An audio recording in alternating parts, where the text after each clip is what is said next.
Waalaikumsalam.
Bismillahirrahmanirrahim. Alhamdulillahirabbil alamin. Wa ushalli wa usallim ala sayyidina wa nabiyyina Muhammadin sallallahu alaihi wa ala alihi wa sahbihi ajma'in. Amma ba'd. Uh, Pada malam ni kita sambung perbahasan sirah kita yang pada sesi yang lepas kita bincang tentang wahyu pertama yang berlaku di Gua Hira, yang saya kongsikan hadis panjang berkenaan dengan penurunan wahyu yang pertama tersebut, yang famous lah, yang tentang Iqra tu.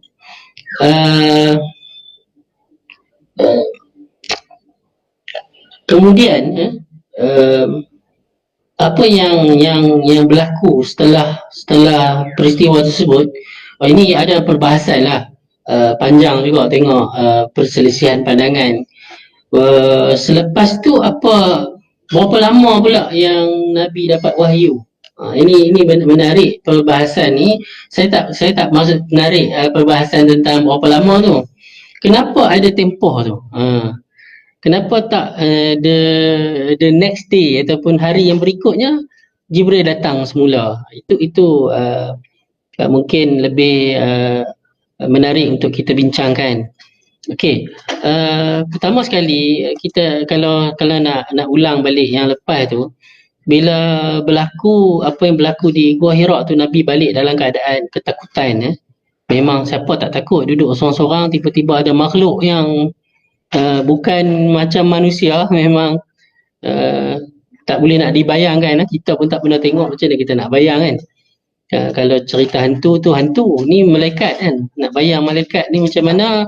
Kalau barat dia bayangkan yang ada macam bulat atas kepala, sayap kecil tu kan. Tapi pastilah confirm macam bukan malaikat lah macam tu kan. Dia macam orang tapi ada sayap tu, ada apa ring bulat tu atas kepala. Bila Nabi balik, Nabi gementar macam tu, dan Khadijah bawa pergi jumpa Waraqah bin Naufal.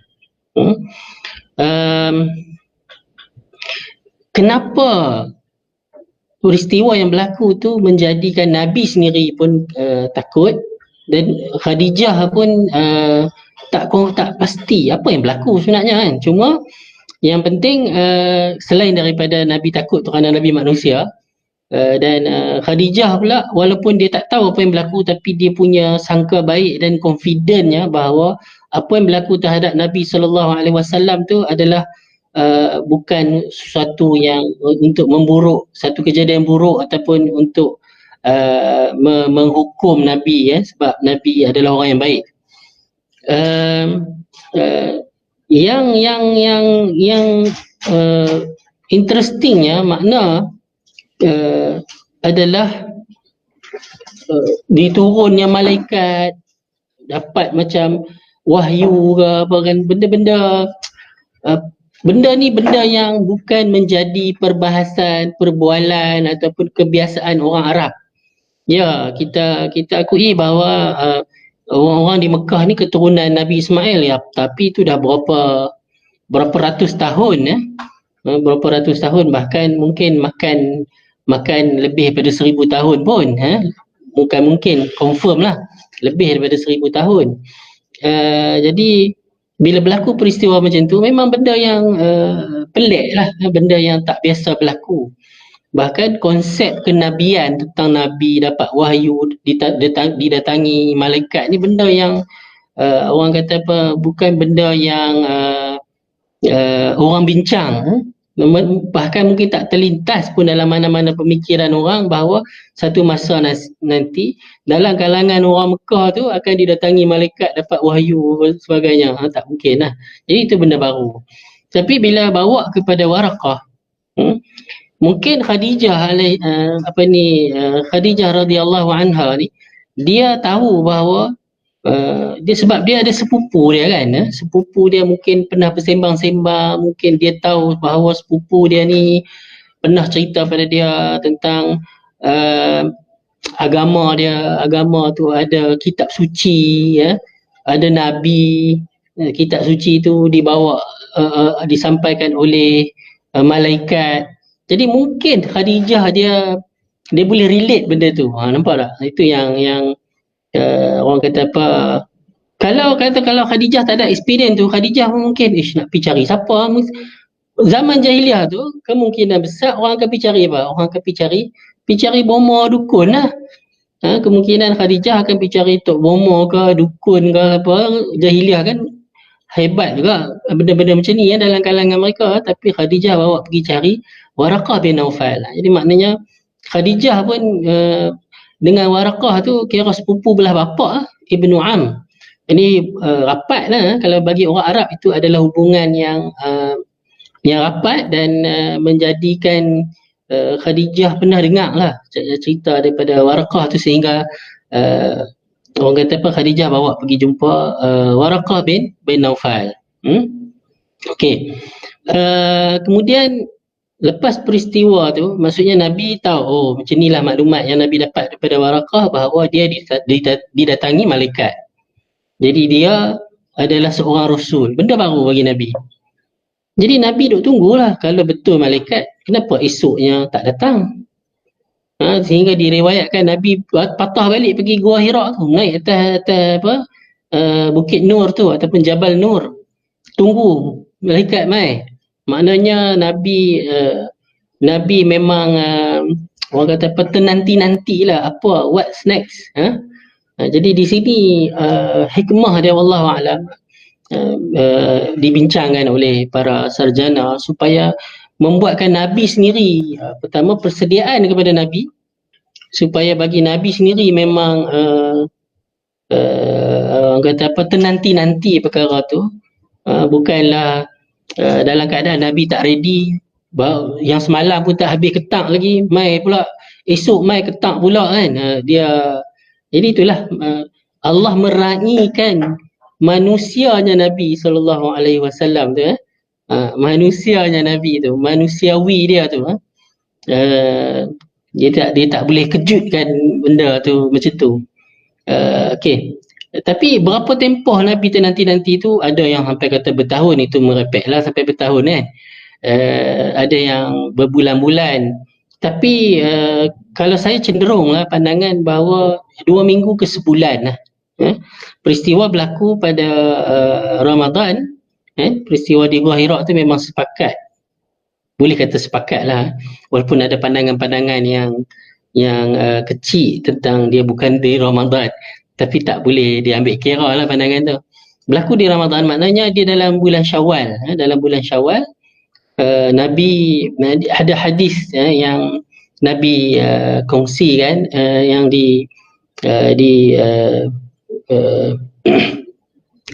disampaikan oleh Nabi peristiwa yang kali kedua tu, ataupun dia kata wahyu kedua. Ha. Wahyu kedua ni Nabi naik ke Gua Hira, naik balik. Nabi kata waktu aku nak balik tu, aku nak turun daripada Gua Hira. Ada lafaz dia nak turun pada Gua Hira tu, dia Nabi SAW dengar nama dia dipanggil. Kita secara normal ya, kalau orang panggil kita, kita kalih kiri kanan depan belakang lah kan.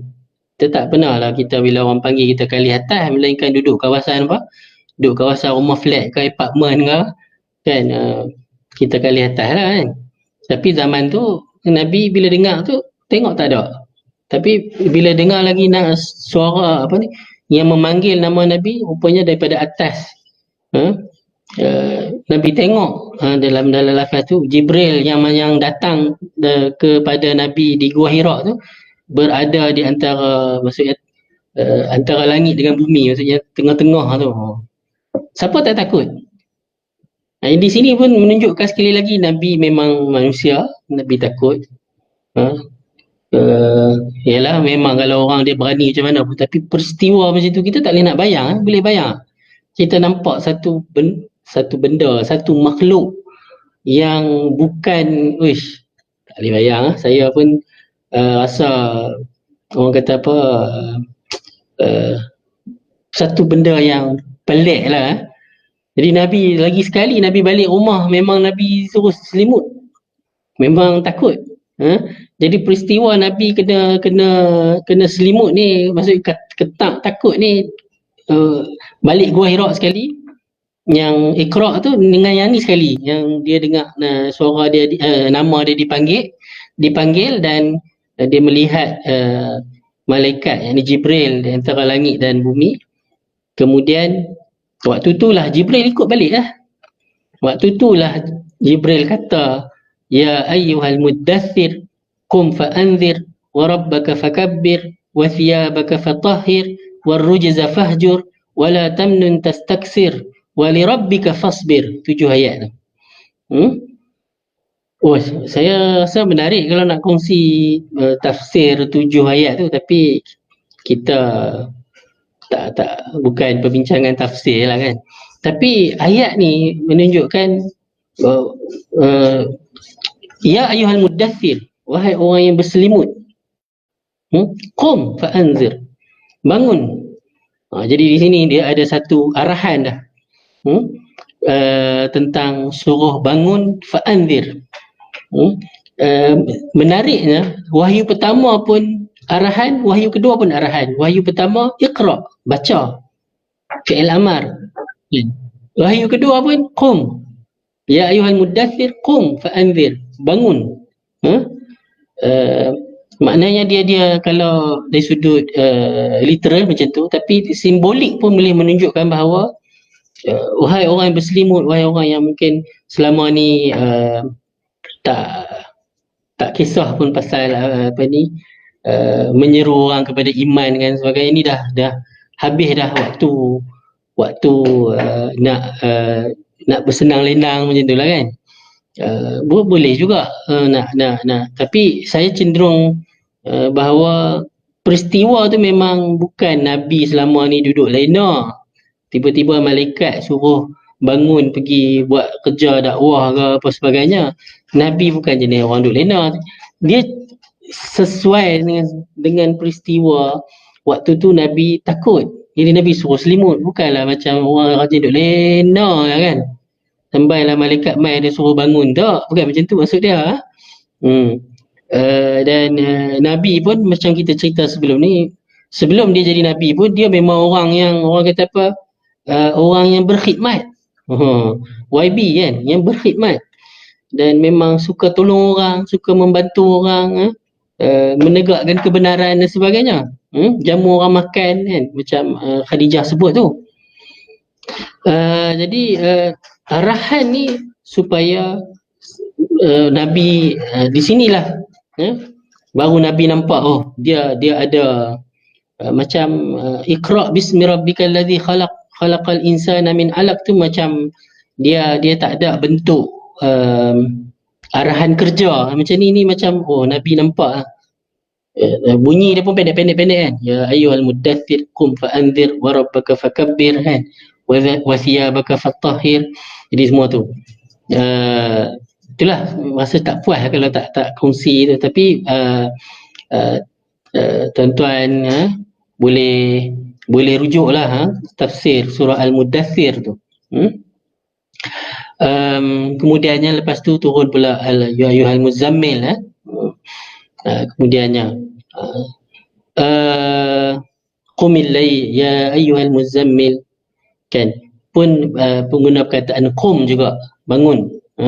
Maknanya wahyu yang disampaikan kepada Nabi adalah yang awal-awal lagi pun dah menunjukkan Nabi kena bangun, kena stand up, kena berdiri, kena ada sesuatu tugas yang dia perlu dilaksanakan. Itu dia punya spirit dia lah.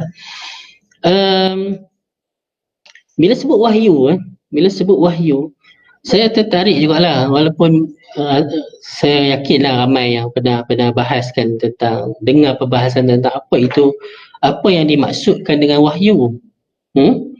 Wahyu kita kena orang kata apa, kena faham dari sudut bahasa dia. Wahyu adalah sesuatu ilham yang Allah sampaikan. Kalau belajar dalam ulumul Quran tu adalah. Cuma macam mana Nabi dapat wahyu? Macam mana Nabi dapat wahyu? Ini perbahasan dia. Dia adalah beberapa hadis Nabi yang menceritakan tentang macam mana Nabi dapat wahyu ni. Cuma dia punya kesimpulan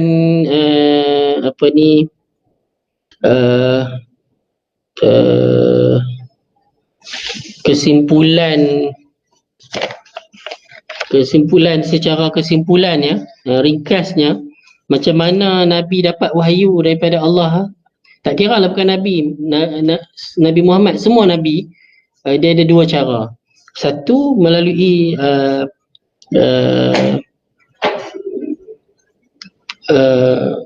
yang semua Nabi-Nabi dapat wahyu ni, cara yang pertama ni, iaitu melalui perantaraan Jibril. Semua Nabi dapat wahyu melalui perantaraan Jibril. Ini secara umum. Bila wahyu ni, konsep wahyu ni dia macam mana? Manusia boleh sajalah nak bincang kan. Manusia ni yang fizikal kan, fizikal, kita dengar bunyi.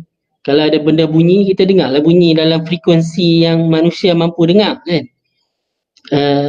Tapi bila seseorang yang manusia juga, sebab tu tadi saya suka terang tentang Nabi tu manusia. Bila dia manusia juga, dia nak dapat wahyu. Wahyu ni bukan benda yang fizikal. Dia benda yang ghaib. Maknanya jika seseorang tu dia dapat wahyu, maknanya dia dihubungkan dengan satu dimensi lain tau. Dimensi lain. Yalah, alam malaikat ni alam, Wallahualam. Alam jin pun bukan semua orang boleh tahu tentang alam jin. Apatah lagi alam malaikat. Okey. Dia satu benda ni. Macam mana manusia nak berhubung dengan malaikat? Macam mana Nabi nak berhubung dengan malaikat Jibril? Okay. Satu yang Nabi sendiri sebut bahawa malaikat Jibril tu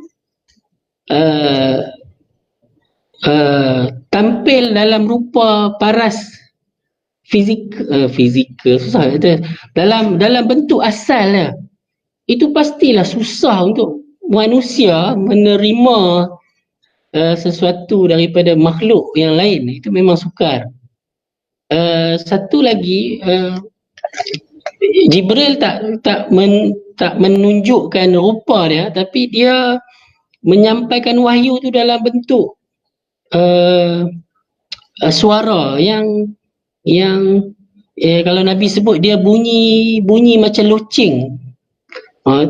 Nabi umpamakan lah, yang manusia faham bunyi ni nak bunyi yang nak dekat dengan manusia boleh faham, Nabi kata bunyi seumpama loceng, yang Nabi sendiri pun rasa bingit, bingit. Jadi kita boleh bayang macam mana suara, kalau suara yang kita pernah dengar bunyi ni pun bingit juga, bunyi bom ke, bunyi kapal terbang ke, ni suara wallahu alam, adakah nak kata tu suara malaikat, itu macam mana Nabi yang orang boleh faham lah saya nak cerita apa. Nanti semua nak kata ustaz ni nak cerita apa ni, macam mana yang orang ni nak boleh terima suara yang itu, maksud dia yang sehingga uh, pernah dalam Bukhari sebut Nabi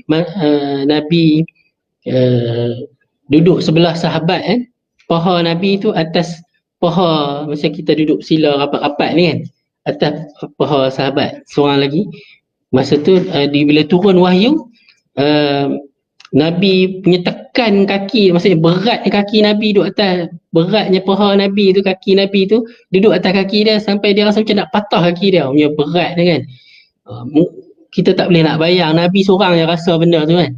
Sehingga Aisyah pun kata berkali-kali waktu malam yang sejuk, masa Nabi didatangi wahyu tu, Nabi sampai berpeluh, kan? Sampai berpeluh. Dan kalau sahabat kata selalu keadaannya bila Nabi dapat wahyu ni, macam Nabi tengah duduk, tiba-tiba Nabi pejam mata, Nabi seolah-olah berada macam bukan mungkin jasad dia nampak depan, tapi waktu tu spirit Nabi ke, wallahualam nak kata spirit ke apa, kalau kata spirit macam benda tu tak real kan. Itulah benda yang saya nak kata, ini bentuk yang Nabi kata berat bagi dia lah, bentuk yang macam ni. Yang bentuk paling mudah untuk Nabi terima wahyu ni adalah apa? Bila Jibril merupa jadi orang, dia bercakap dengan suara orang, suara manusia, rupa paras manusia. Yang tu senang dan paling simple, ialah orang kepada orang kan. Orang kepada orang, mudahlah. Macam saya bercakap, tuan-tuan dan perempuan dengar kan, mudahlah. Kita boleh bayang. Sebab tu Mak Saleh buat cerita alien kan. Alien cakap macam mana kita nak faham? Tak usah alien kucing, cuba bayang kucing ke bercakap kan, ayam ke bercakap, tak boleh nak bayang kan tu kan. Ini malaikat tapi kalau Jibril merupa jadi orang, yang famousnya macam hadis Jibril datang, Umar riwayatkan hadis kedua dalam Arba'in Nawawi tu kan. Siapa pun tak kenal manusia, tapi manusia yang tak dikenali, yang hadis Jibril itulah, dia tak ada siapa pun kenal, tapi dia bukan nampak macam orang datang daripada jauh, sebab tak ada kesan debu, rambut hitam, baju putih elok ni. Ataupun yang biasa juga, Jibril merupa sebagai seorang sahabat ni di Madinah lah. Di Madinah, sahabat yang bernama Dihyah Al-Kalbi Al-Ansari, orang Ansar. Sebab dikatakan Dihyah ni rupa para segak dan sebagainya. Aisyah sendiri pernah nampak Nabi bercakap dengan Dihyah, tapi Aisyah tanya apa tadi urusan Dihyah tu, Nabi kata itu bukan Dihyah, itu adalah Jibril. Jadi itu macam mana cara wahyu sampai kepada Nabi. Ataupun kesimpulan saya nak sampaikan malam ni, dia benda gaib yang saya cuba bayangkan. Kalau saya ada lah zaman tu, tiba-tiba ada seorang manusia, Muhammad mana tu, Nabi Muhammad ni kan, you ingat Muhammad lah tak? Bukan Muhammad Nabi Muhammad, Muhammad mana pula duk kata dia ni ada malaikat Jibril mai kat dia, dia tiba-tiba duduk, tiba-tiba dia pejam. Dia kata tadi, boleh percaya ke? Itu maksud dia, boleh percaya ke dia ni biar betul kan. Jadi hebatlah para sahabat Nabi SAW yang meyakini Nabi SAW. Sebab tu Quraisy biasa memperolok-olokkan, kenapa tak diturunkan wahyu kepada orang-orang hebat dalam kalangan kami kan, minal qaryataini azim. Ada apa ni, rajulin ala rajulin minal qaryataini azim, dua negeri yang hebat ni, Mekah dengan Taif. Di Mekah dengan Taif ni ramai lagi orang hebat. Kenapa tak dapat wahyu kat mereka? Jadi sebenarnya argument Quraisy tu, kita nampak, kita ni baca cerita kita rasa macam apa mereka. Cuba kita letak diri kita kat situ. Kita pun silap-silap. Itulah na'udzubillah kan.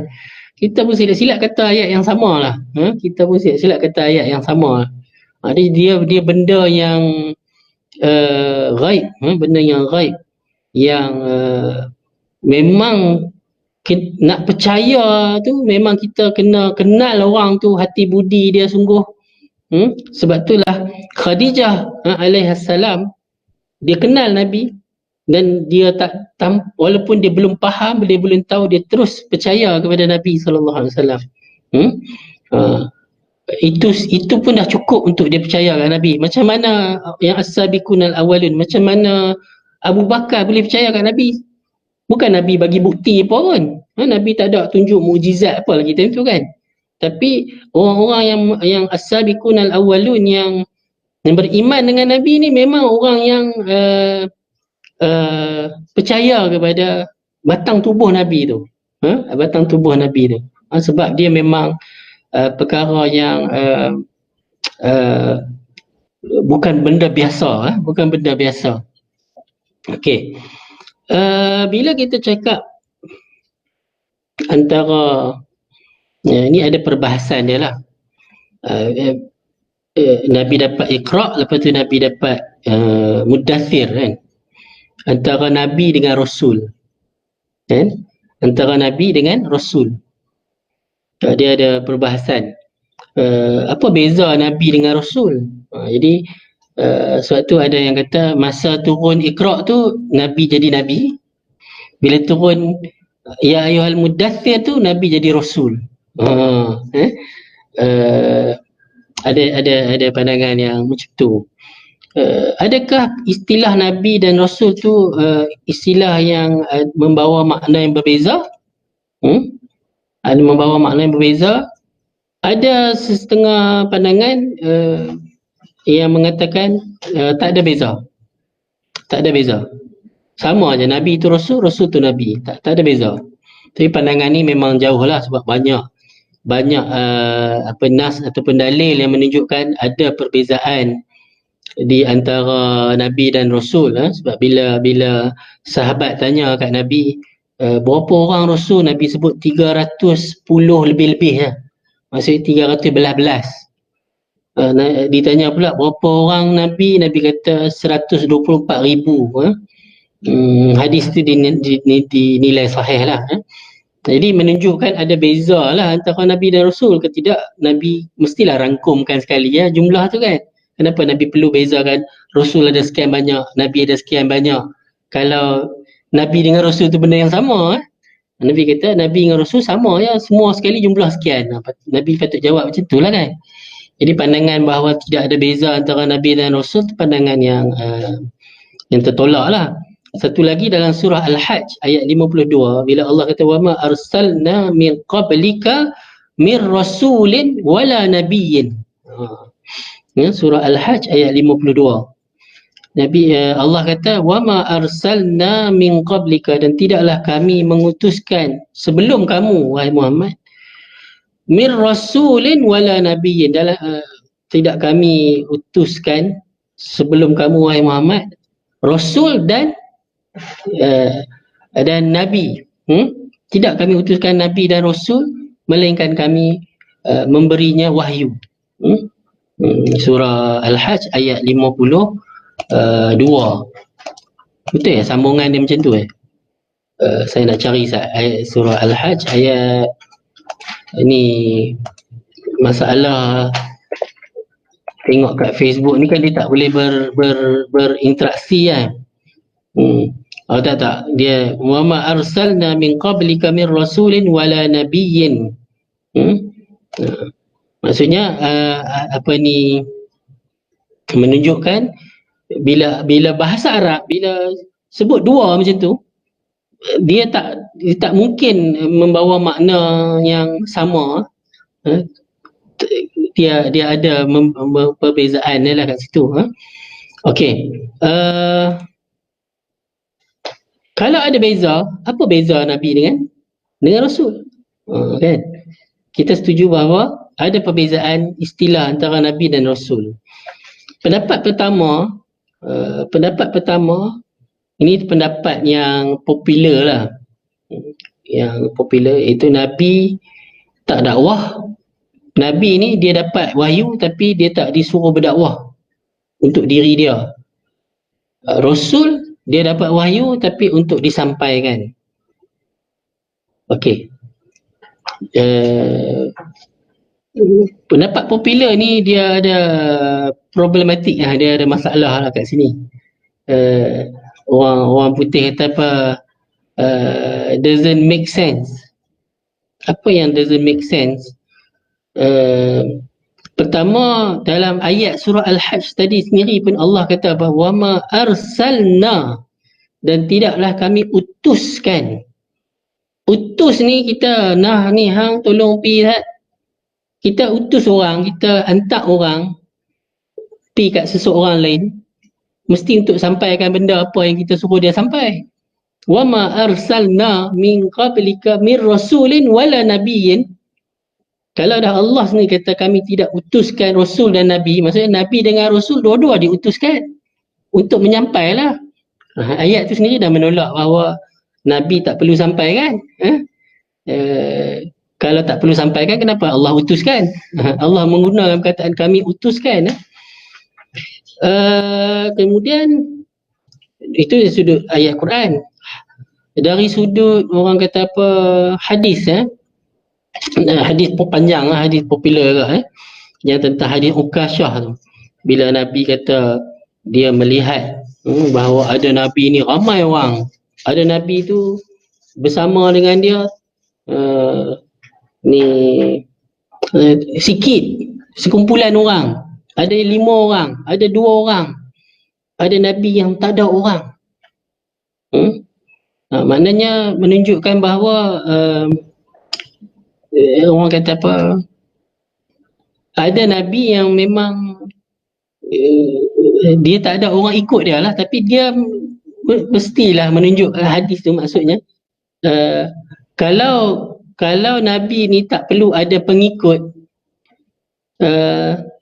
tak ada makna lah hadis Nabi tu, bahawa ada Nabi yang tak ada pengikut. Maksudnya Nabi nak tunjukkan bahawa Nabi ni, bukan semua yang Nabi-Nabi ni orang terima ajaran dia, sehingga ada Nabi yang tak ada siapa pun ikut dia, kan? Jadi hadis tu sendiri menolak bahawa Nabi ni, maksud Nabi ni dia dapat wahyu tapi dia tak perlu sampaikan. Dia tak perlu sampaikan. Dia Nabi, dia tak perlu sampaikan wahyu. Selalu kita dengar pandangan yang pertama ni lah. Semua pandangan ni tak kuat sangat lah. Bukan tak kuat lah, bagi saya tak kuat lah.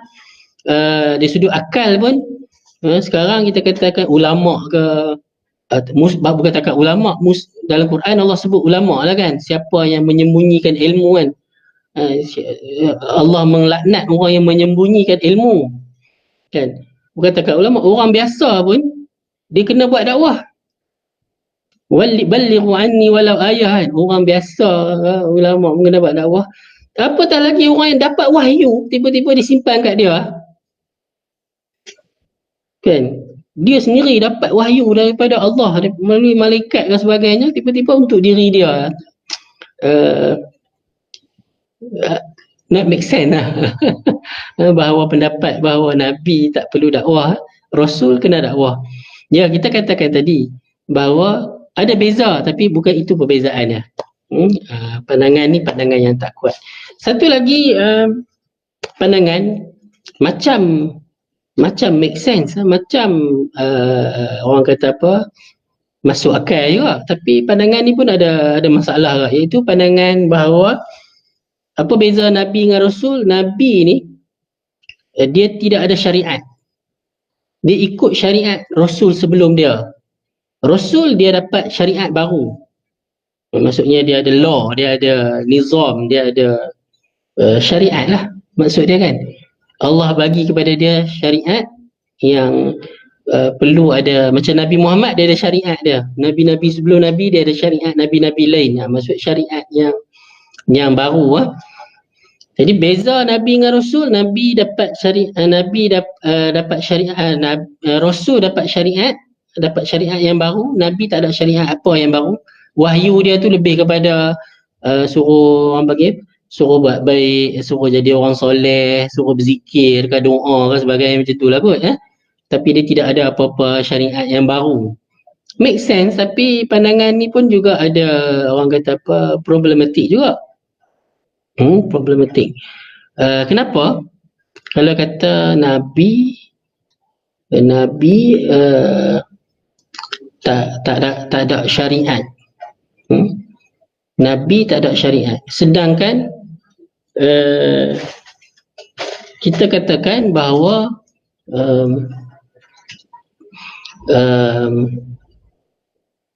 orang kata apa? Kita katakan bahawa Nabi Adam alaihi salam. Nabi Adam alaihi salam dia ada syariat. Kalau tidak, macam mana pula anak cucu dia nak ikut syariat siapa? Mereka ni generasi manusia yang pertama. Tapi Nabi Adam tak dikategorikan sebagai nabi. Apa dalil menunjukkan Nabi Adam bukan kategori nabi? Tak dikategorikan sebagai rasul, dia hanya nabi. Hadis yang dikeluarkan oleh Ibn Hibban yang dinilai sahih, hadis Ibn Hibban, Nabi pernah ditanya an Adam an-nabiyyun huwa. Nabi pernah ditanya oleh para sahabat, Adam ni nabi ke? Nabi jawab apa? Na'am nabiyyun mukallam. Ya, dia nabi yang dapat wahyu. Nabi yang dapat wahyu. Yalah wa qulna ya Adam uskun anta wa zawjuka. Al-Quran menceritakan Allah bercakap dengan Nabi Adam. Kan? Wa 'allama Adam al-asma'a kullaha. Kami yang ajarkan. Maknanya Allah bercakap dengan Nabi Adam, maksud Allah bagi wahyu kepada Nabi Adam. Allah ada benda yang Allah larang Nabi Adam buat, kan, dengan isteri dia. Wa qulna ya Adam uskun anta wa zawjuka al-jannah fala taqraba. Maksudnya Allah bercakap dengan Adam dengan Hawa sekali nanti kita bincang kalau Hawa pun Allah bercakap dengan dia, adakah Hawa itu nabi juga, isteri Nabi Adam kan? Sebab Allah bercakap ke Adam dengan Hawa kan. Lepas tu Nabi sambung walakinnahu laisa bi rasul.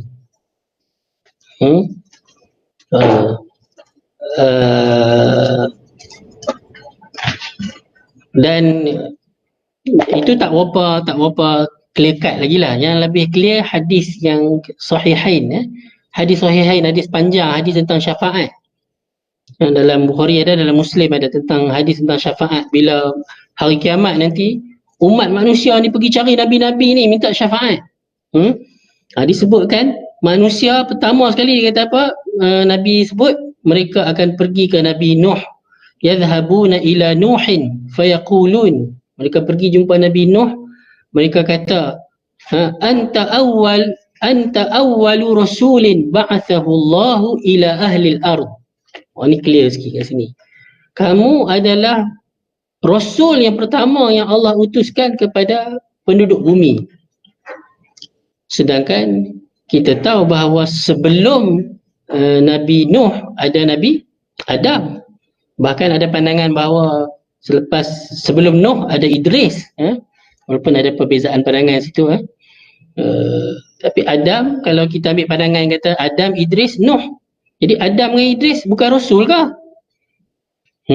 Jadi dia tak match kat situ lah. Tak match kat situ. Tentang Adam dengan Nabi Nuh.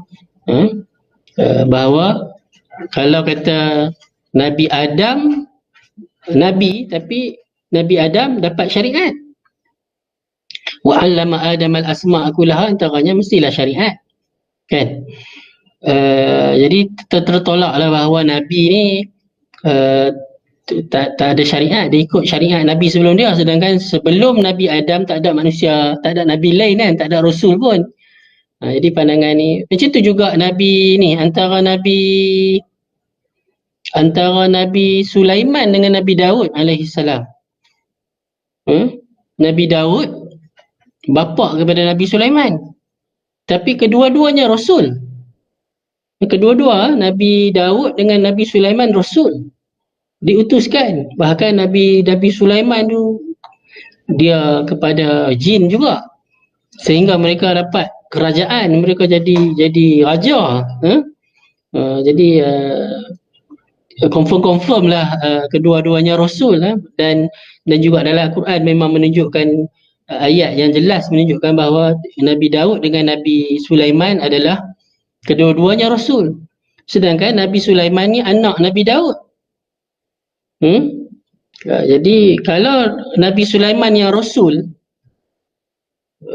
Nabi Daud pun Rasul, kalau pengikut pandangan tadi, kedua-duanya bawa syariat baru. Sedangkan kalau diikutkan bahawa Nabi Daud dengan Nabi Sulaiman kedua-duanya mengikut syariat Nabi Musa alaihi salam. Tapi ini perbahasan panjang lah, sebab tu saya tak mau masuk perbahasan tentang Nabi Daud dengan Nabi Sulaiman ni. Cukup yang tadi Adam dengan Nuh. Macam tu juga Yahya dengan Isa. Yahya dengan Nabi Isa sepupu. Mak Nabi Yahya dengan mak Nabi Isa, Maryam dengan mak Nabi Yahya ni, isteri Zakaria tu, dua beradik. Nabi Yahya ni anak Nabi Zakaria. Nabi Isa ni anak saudara Nabi Zakaria, tapi bukan anak saudara direct lah, anak kepada isteri Nabi Zakaria. Jadi yang sepupu. Macam tu juga Nabi Musa dengan Nabi Harun kan. Harun juga diutuskan, dia kena menyeru Bani Israel, dia Rasul kan. Kalau kata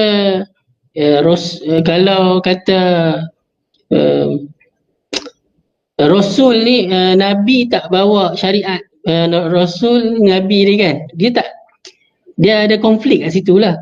Sedangkan pastilah Nabi Harun ikut syariat Nabi Musa, sebab Nabi Musa yang Allah turunkan kepada dia Taurat. Tak disebutkan Taurat tu untuk Harun juga, Taurat tu untuk Nabi Musa alaihi salam. Tapi Harun juga adalah seorang Rasul, dia bukan sekadar Nabi. Jadi apa beza Rasul dengan Nabi? Pening bincang apa Ustaz ni malam ni. Orang lain bincang biasa-biasa je, Ustaz ni duk bawa benda kontroversi pula. Pandangan yang nampak lebih kukuh lah, ataupun lebih kuat adalah pandangan Ibn Taymiyah, bahawa nak faham apa beza Nabi dengan Rasul daripada perkataan tu sendiri. Perkataan tu sendiri. Nabi daripada perkataan naba'a. Naba'a ni apa? Naba'a amma yatasaalun 'anin naba'il 'azim kan. Naba'a ni dia macam mengkhabarkan, memberitahu. Kita ada orang, kita menyampaikan apa-apa maklumat, information kepada orang lain. Maksudnya orang dengar kita punya, apa yang kita sampaikan, apa yang kita revealkan, wahyu kepada kita sampaikan. Kita pula maksudnya diwahyukan kepada Nabi ni penyampai. Naba berita, Nabi yang menyampaikan berita, dia tetap kena sampaikan. Tapi dia menyampaikan, maksudnya bila sebut menyampaikan, pasti ada orang yang menerima tu. Tapi kalau Rasul, dia perkataan Rasalah, mengutuskan, dia ada konotasi apa tu, maksudnya ada pihak yang satu pihak yang perlu orang kata apa, diutuskan, dihantar oleh Allah untuk menyampaikan mesej kepada mereka. Yang membezakannya ialah satu pihak tadi Nabi itu dia menyampaikan, orang biasanya tidak ada penentangan. Macam Nabi Adam alaihi salam, dia match lah, dia baru match dengan Nabi Adam. Nabi Adam alaihi salam, dia syariat dia tu, wahyu yang dia dapat tu dia hanya sampaikan kepada anak cucu dia. Tak ada cerita anak cucu dia menentang dia. Kenapa Nuh alaihi salam dia katakan rasul yang pertama, dia mula ada manusia yang mula tak taat perintah Allah, tak mentauhidkan Allah, tak mengabdikan diri pada Allah. Jadi Allah perlu hantar orang, hantar manusia untuk sampaikan apa ni, dia bukan sekadar, dia ada beza tentang memberitahu dengan menyampaikan. Susah nak terjemah dalam bahasa Melayu. Berkata naba'a dengan rasalah, dia macam satu utusan, kirim satu risalah kan. Risalah tu kan maksudnya surat ni, perlu dia ada penentangan lah biasanya pada orang yang menyampaikan ni macam tu. Bagi saya tu dia match lah kat situ.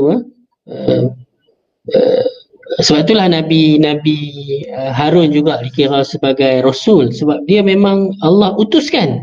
Allah utuskan kepada Bani Israel. Allah hantar. Kalau sekadar dia menyampaikan macam Nabi Yahya, dia menyampaikan wahyu kepada kaum dia. Dia tak sama macam Nabi Zakaria yang ditentang oleh kaum dia. Nabi Zakaria dia Rasul, bapa kepada Nabi Yahya alaihi salam. Wallahualam, mungkin boleh saya saja mencetuskan, sebenarnya tak ada planning pun nak bahaskan tentang beza antara Nabi dan Rasul ni, tapi dah terbincang ni, saya bawa je lah perbahasan tentang Nabi dan Rasul. Mungkin boleh dia kadang-kadang ilmu ni dia perlu dicetuskan. Saya mencetuskan ni, tuan-tuan dan perempuan bolehlah pergi cari lagi, korek lagi. Apa maksud Rasul dengan Nabi ni? Apa maksud Rasul dengan Nabi ni? Sebab dia ada beberapa tadi tu, beberapa problematik ataupun konflik kat situ. Bila kita sebut Nabi dengan Rasul ni, apa perbezaan dia? Begitu juga bila kita bahas tentang wahyu. Ni kita masuk perbahasan lain pula tadi yang saya simpan sikit ni. Boleh tak Nabi ni perempuan? Sebab kita kata dapat wahyu, Nabi ni dia mesti dapat wahyu. Sebab dalam Al-Quran Allah kata wa awhayna ila ummi Musa, kan? Dan kami mewahyukan kepada ibu Nabi Musa untuk inilah menghanyutkan bayi dia tu ke dalam sungai tu kan. Adakah wahyu kat situ menunjukkan mak Nabi Musa ni adalah Nabi sebab dia dapat wahyu?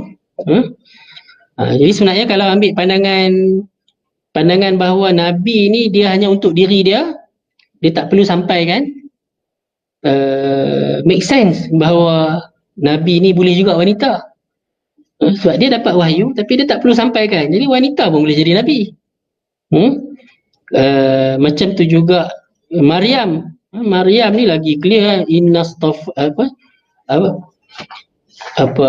istafai wastafaina, macam mana ayat tu kata, ala nisa'il alamin. Allah, saya tak ingat dah ayat tu. Kami memilih kamu, istafa, kami memilih kamu di atas kalian wanita-wanita yang lain kan. Dan malaikat juga datang kepada Maryam dan bagi tahu bahawa kamu akan mengandung. Maksudnya malaikat menyamar jadi orang, mai jumpa Maryam. Itu adakah menunjukkan Maryam juga Rasul, juga Nabi ya? Kan Nabi kalau takrifan bahawa Nabi ni dia untuk diri dia, boleh jadi Maryam tu Nabi. Saya sajalah nak bawa perbahasan ni sebab uh, ada pandangan yang menunjukkan bahawa perempuan juga boleh jadi nabi ya. Itu pandangan antara yang berpandangan begitu adalah Abu Hasan Al-Ash'ari ya. Yang kita kata pengasas Asy'ariyah kan. Abu Hasan Al-Ash'ari, Ibnu Hazm Al-Andalusi. Dia juga antara yang berpandangan bahawa wanita juga boleh jadi nabi. Al-Qurtubi, kita pernah dengar tafsir Qurtubi kan, bahawa wanita juga boleh jadi nabi. Jadi sebab itulah tadi pandangan Ibnu Taimiyah tadi bahawa nabi ke rasul ke tetap kena menyampaikan apa yang diwahyukan kepada dia. Cuma beza dia sampaikan macam mana. Ada yang sampaikan bagi tahu sebab uh, orang dah menerima dia. Macam ni kalau rasul ni dia menyampaikan kerana ada yang telah menolak bahawa dia perlu ada new revelation, perlu ada uh, nabi yang baru, rasul yang baru untuk mengubah keadaan tu. Okey. Dan apa dalil yang clear yang menolak bahawa wanita boleh jadi nabi dan rasul ni? Wa ma arsalna min qablika illa rijalan nuhi ilaihim min ahli al-qura. Kalau tak ada dalil ni, tak ada masalah pun sebenarnya nak mengatakan wanita juga boleh jadi nabi ya. Kita bukan ada seksism kat sini kan. More kena lelaki je, perempuan tak boleh. Itu bukan pandangan manusia yang nak pergi fikir kan, menolak bahawa benda tu. Sebab kalau tidak ada ayat surah Yusuf 109 ni, pandangan tu boleh diraih kan, sebab tak bertentangan dengan mana-mana nas pun bahawa wanita juga boleh jadi nabi atau rasul. Tapi bila ada ayat dalam surah Yusuf ayat 109 yang bila Allah katakan kami tidak utuskan sebelum kamu melainkan rijalan, melainkan lelaki yang kami beri wahyu kepada mereka. Yang menarik lagi, min ahlil qura. Biasanya yang Allah bagi wahyu tu lelaki dalam kalangan penduduk qura tu. Penduduk setempat, dia bukan orang lain, siapa-siapa mamat mana orang pun tak dikenali kan. Orang asing tiba-tiba main nak Allah utuskan hampir kampung tu. Tak. Jadi di sini menunjukkan kami tidak utuskan sebelum kamu melainkan lelaki yang kami bagi wahyu kepada mereka dalam kalangan ahli qura. Allah tak ambil dalam kalangan, boleh sebut ahli qura ni juga Allah tak pilih dalam kalangan badui lah.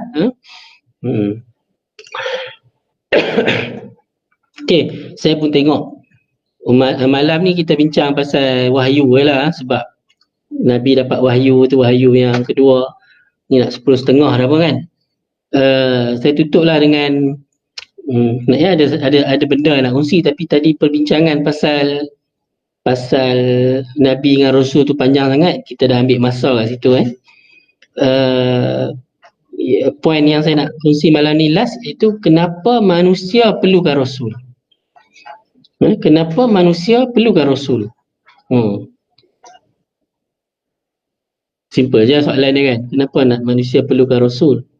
Kenapa at the first place, kenapa Nabi ni perlu diutuskan? Bukan kenapa Nabi diutuskan dalam kalangan manusia, itu soalan tu biasa dah. Kenapa?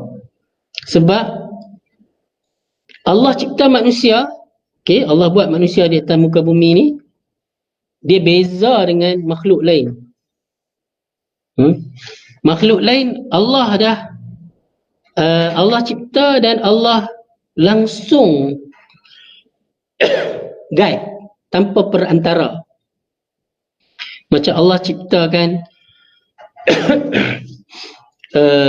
cakrawala semua ni, Allah lah yang guide dia kan, pusing macam mana, kelajuan dia macam mana, apalah semua tu lah. Macam dalam Quran pun Allah ciptakan lebah, wa awha rabbuka ila an-nahli anittakhidhi, dan dan Tuhan kamu, pencipta kamu, mewahyukan kepada lebah.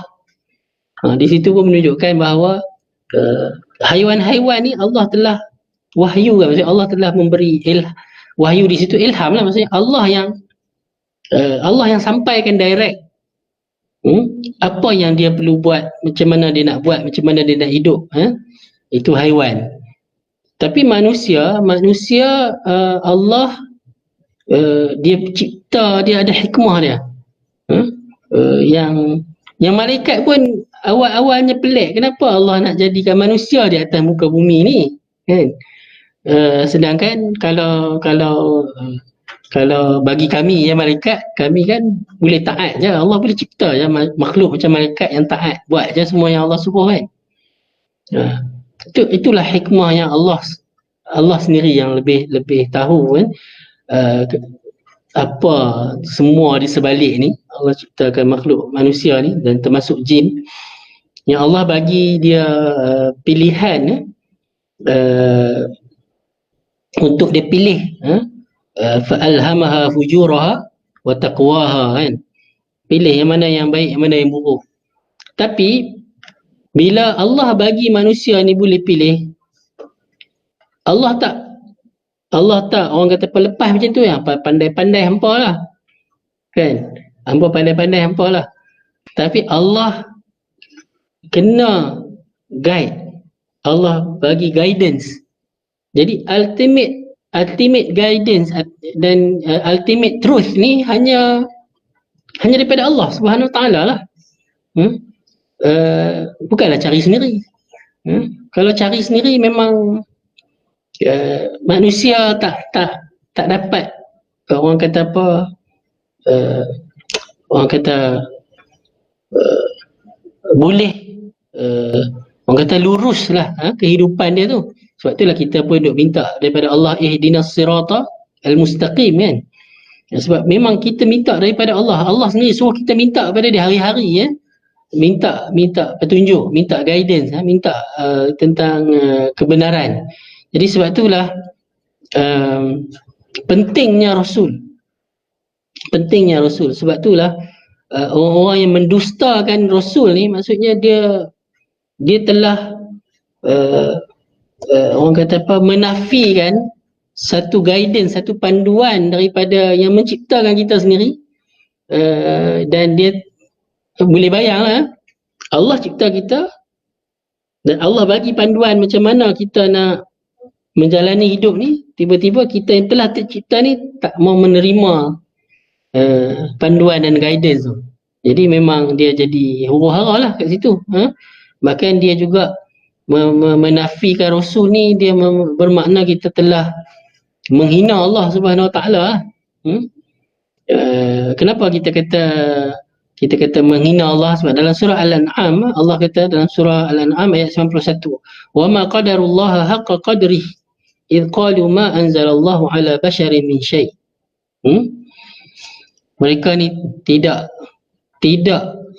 wa ma qadarullaha haqqa qadrih ni payah nak terjemah direct lah. Maksudnya mereka telah mengatakan kepada Allah sesuatu yang tak selayaknya bagi Allah. Dia ikut terjemah macam tu, kan?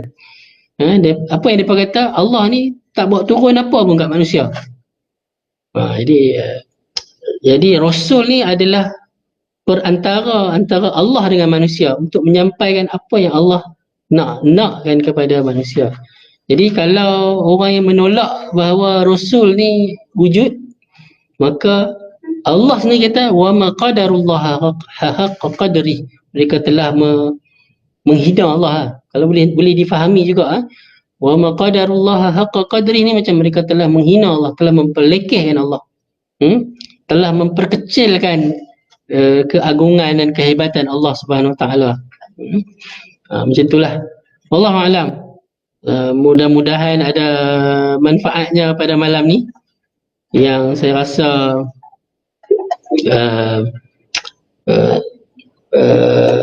sengajalah saya bawa perbahasan yang saya bahaskan pada malam ni. Yang kalau sekadar nak cerita Nabi dapat wahyu, lepas tu saya rasa ramai orang dengar dah, kan? Nabi dapat wahyu, lepas tu siapa yang ni sebenarnya. Jadi kita ambil lah apa poin-poin yang penting. Mungkin saya nak ulang balik antara poin yang penting pada malam ni yang saya kongsikan ialah tentang konsep kenabian tu sendiri, bahawa Nabi, konsep nubuah ni, satu konsep yang baru yang tak ada dalam pemikiran orang Arab. Jadi jadi di situ sendiri pun, untuk nak kata Nabi ni dia pergi mengaku dia jadi Nabi pun satu benda yang orang kata apa, pelik lah. Sebab kenapa tiba-tiba, orang kata apa, tiba-tiba seorang manusia kat Mekah main mengaku dia Nabi. Sebab benda tentang Nabi ni bukan benda yang, orang kata apa, benda yang biasa. Jadi kalau lah dekat Rom tu, orang yang duduk dalam agama Kristian ke Yahudi mengaku jadi Nabi tu, itu lainlah cerita. Ni orang Arab yang sembah berhala ni tiba-tiba dia mengaku dia jadi Nabi. Itu benda yang barulah bagi orang Arab. Yang kedua, menunjukkan wahyu. Tadi kita bahaskan tentang wahyu juga. Wahyu, konsep wahyu itu sendiri, bahawa macam mana wahyu tu dihubungkan dengan manusia yang ada fizikal ni, yang ada darah, yang ada kulit, yang ada daging pun semua ni, nak berhubung dengan suatu benda yang spiritual, abstrak, wahyu, Jibril, malaikat. Itu benda yang orang kata apa, kita orang kata apa, benda gaib. Benda gaib. Kita juga tadi bahaskan tentang apa beza antara Nabi dan Rasul. Apa beza antara Nabi dan Rasul, yang saya cenderung bahawa Nabi dan Rasul adalah kedua-duanya mendapat wahyu. Sebab itulah membezakan dia dengan manusia.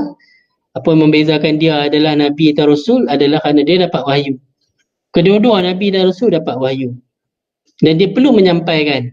Cuma bezanya macam mana cara penyampaian. Nabi menyampaikan kepada pihak yang dah boleh terima pun. Cuma Rasul ni dia ada satu bentuk perjuangan kat situ. Kita bahaskan dalam bulan yang lepas kan, bila Waraqah dengar bahawa Nabi ni didatangi Jibril tu, Waraqah tahu dah yang ni Nabi kena orang kata apa, akan ditentang, dilawan, bahawa ini Rasul. Ini Rasul.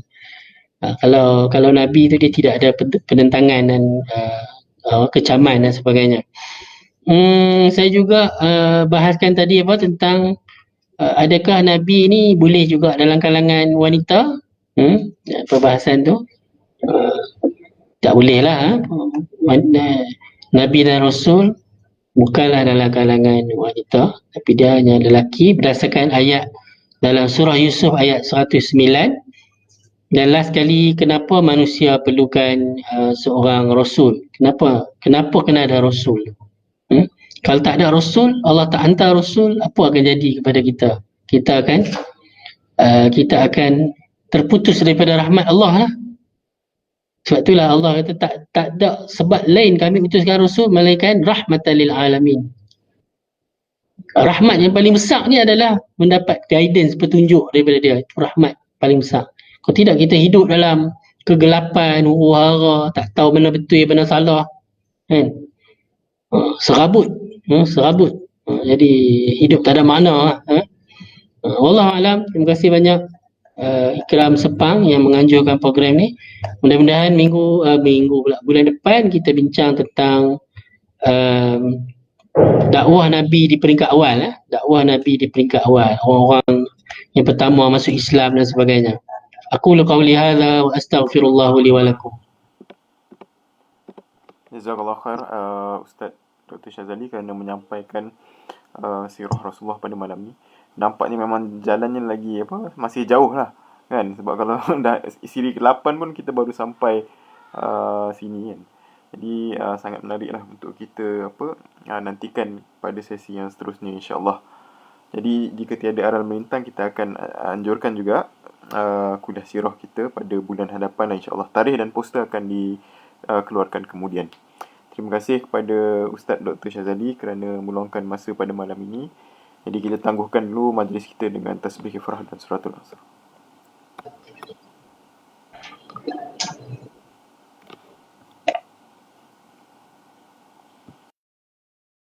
Assalamualaikum warahmatullahi wabarakatuh.